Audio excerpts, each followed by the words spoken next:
Hi, I'm Chris James, and you're watching A Healthy Alternative. Today, we're going to be looking at some of the best foods you can be consuming while performing your rolling 72-hour water fast. Stay tuned.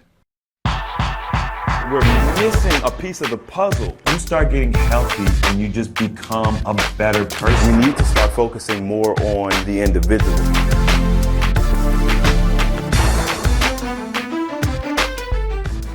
Okay, so the past couple weeks we've been on this rolling 72-hour fast thing, and you all are really giving me a lot of feedback. I'm seeing a lot of questions. So what I have noticed is there's a trend of, okay, people get it. They understand what the 72-hour fast is. If you don't, make sure to watch my video I did about 3 weeks ago. I'll see if I can make a card for you or, put that somewhere so you can get that. Make sure you watch, there's two videos, a couple weeks ago and then like last week. I don't know. You'll figure it out. The point is, people are asking, Chris, what can I eat in between my fasts? And I'm like, well, I told y'all what to eat, but of course you all want to know specifics. That's what y'all always want to know. So we're not going to go into actual recipes today, but I am going to give you some ideas of what combinations of foods you might want to put together to help you achieve maximum efficiency. If you all are liking my content, make sure to hit the like button and don't forget to subscribe if you haven't already. So before we get into the foods that you should be eating, let's look at the foods you should not be eating. It's a pretty short list, although it covers a lot of ground, but this is going to kind of help you reframe, where you're coming from when you're doing rolling 72 fasting. All right. Number one, you want to stay away from meat products. Now, why do I say that? Because the meat, especially in America, okay, so this is kind of going to be specific to America or any modern societies. The meat comes from a warehouse, comes from a farm, comes from God knows where. Who knows? Billy Bob's farm. Nobody knows where the meat comes from.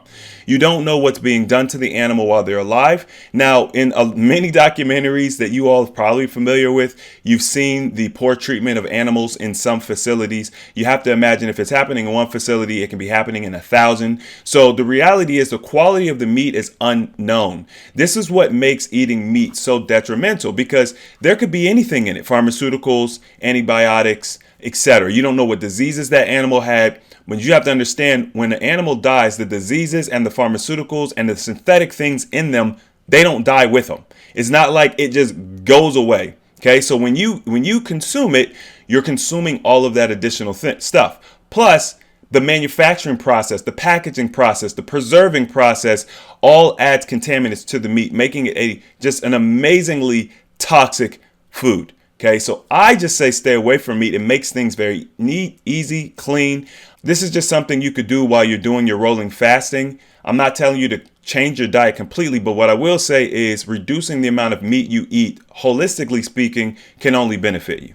Next up, dairy products. Dairy products are right alongside meat products. We've seen the videos. We understand that cows are constantly artificially inseminated. We understand that they're constantly being milked. We understand that by agitating their udders too much, they can get pus and bacteria, and there could be blood and all this contamination in the milk. We understand that instead of changing the practices, the government just increased the standard so that, the amount of bacteria and stuff that's allowed in the milk is now at a higher rate, right? We understand that milk and dairy product is mucus forming.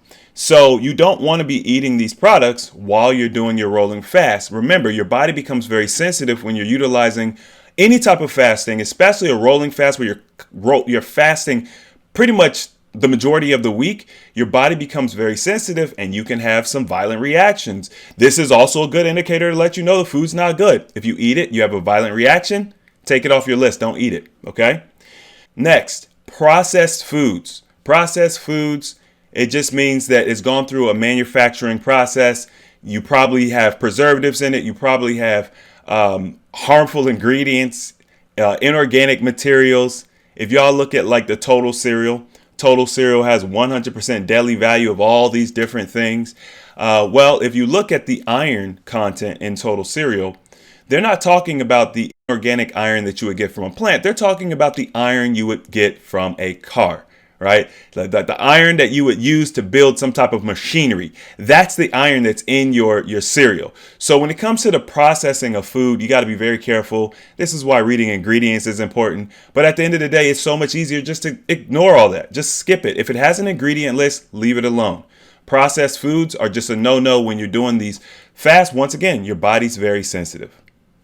Okay, lastly, refined sugars. Okay, and this goes alongside with the processed foods.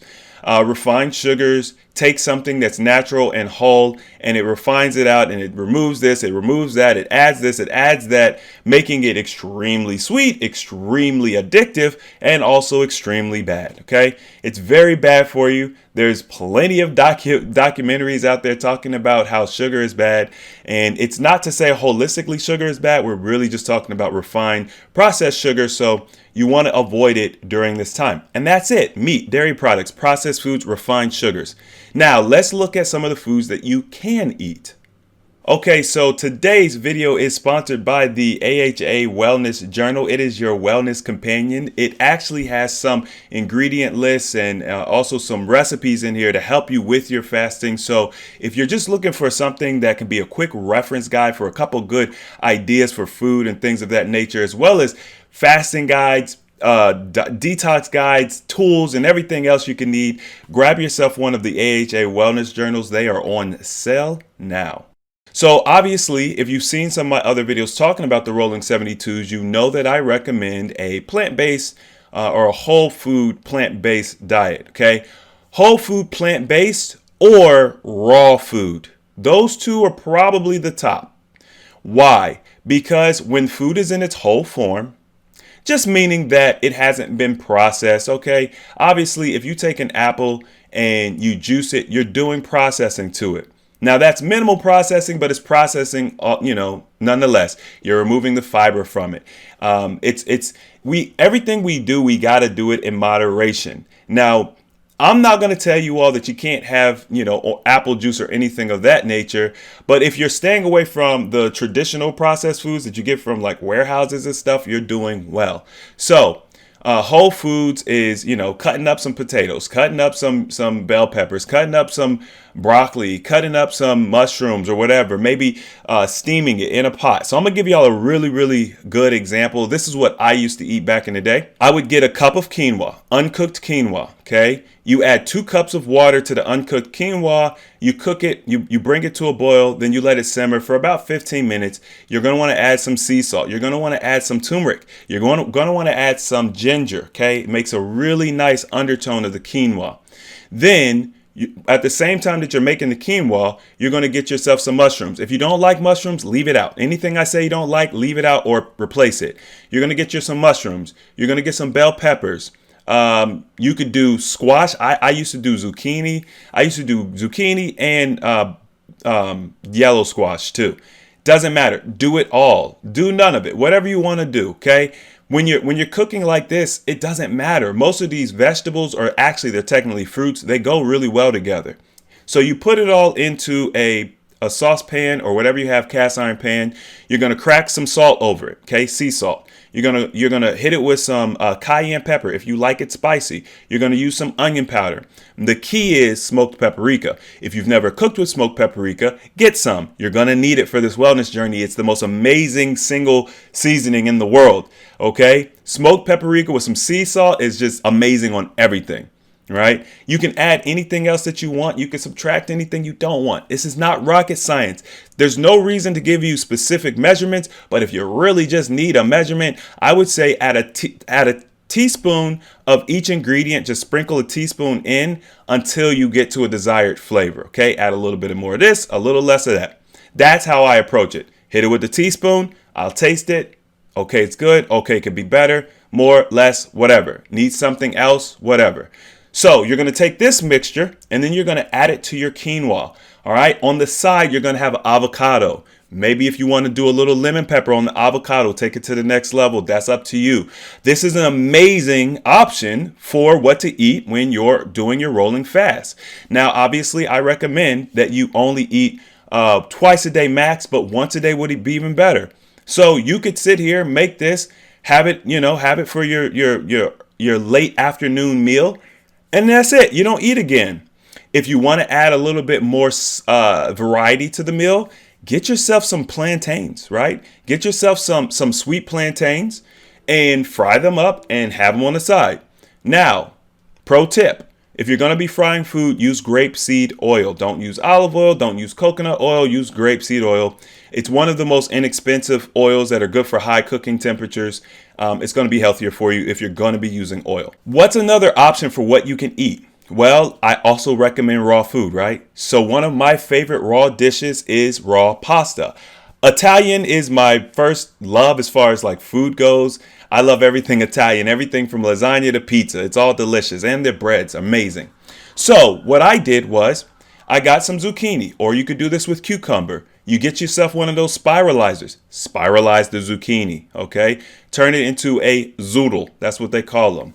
Then you get yourself some cashews, okay? Now, we understand cashews aren't the greatest for many different reasons. So I eat them in moderation. I would suggest you all do the same. But you get yourself about a cup of soaked cashews, okay? You're going to put those in the blender, right? Without the water. Just take the soaked cashews out, put them in the blender. You're going to want to do maybe a squeeze of lemon, all right? Doesn't need to be much, just a squeeze of lemon.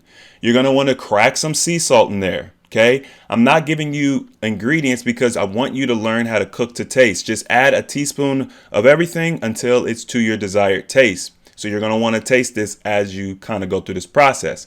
I would also recommend that you get yourself some smoked paprika. Smoked paprika goes good in everything. I just like it, okay? Get yourself some onions. If you want to cook with garlic, you can.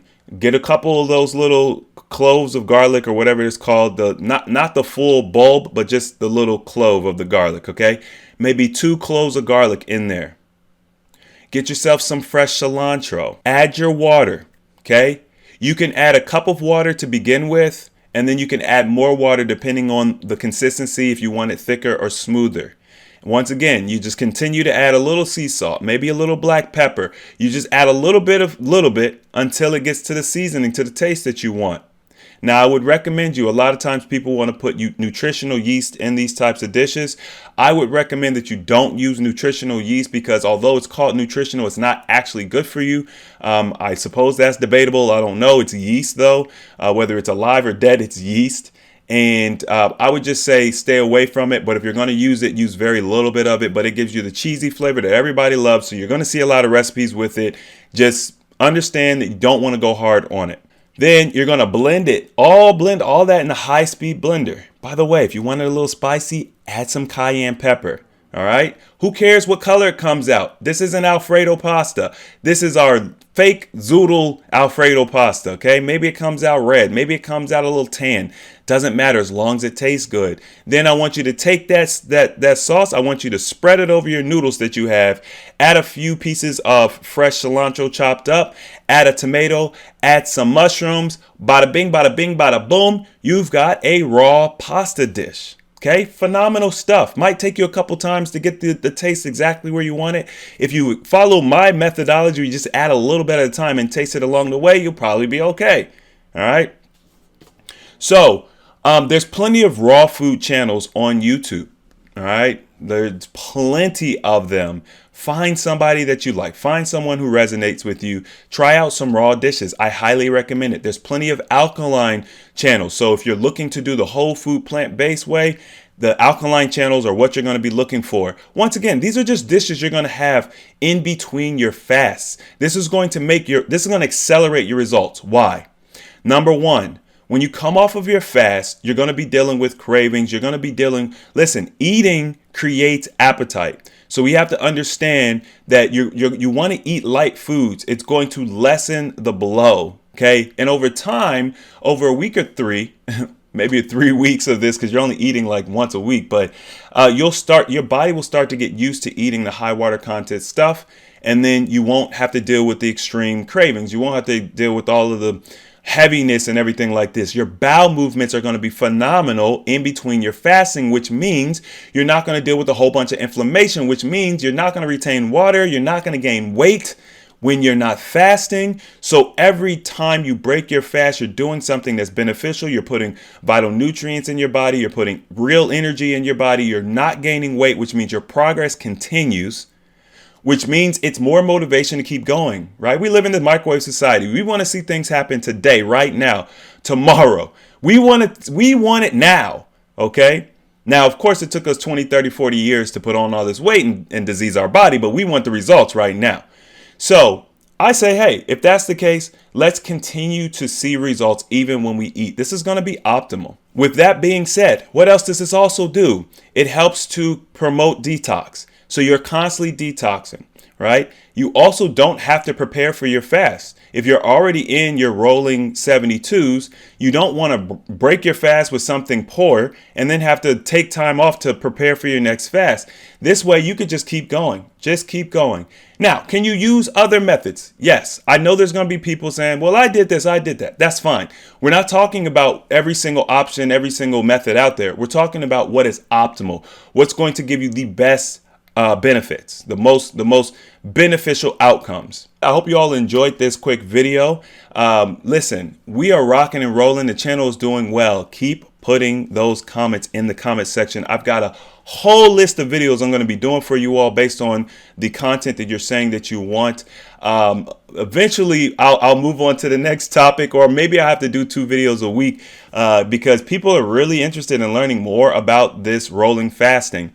Make sure that while you're doing your rolling fasting, that you're still doing your gallon of water a day. I recommend distilled water. I also recommend that you sun charge your water. If you don't know what that is, look up a healthy alternative, sun charged water, okay, or sun water. Right, and then you can learn what that is. It helps you drink more water. It's going to be more hydrating for your body. Learn to use chia seeds. Make chia seed pudding. Okay. We had an event back in 2019. Chocolate made chia seed pudding for us. It was delicious. I didn't think I was going to like it. I loved it. Be interested in learning a different way of eating. This is what's going to help you ultimately, because guess what? The way you eat now, or the way you have been eating in the past, is what got you the outcomes you have. So you want to alter what you've been doing to get new outcomes. Anyway, hope you all enjoyed this. Don't forget to like, comment, subscribe, and as always, the application of knowledge is power. And I will see you all next time.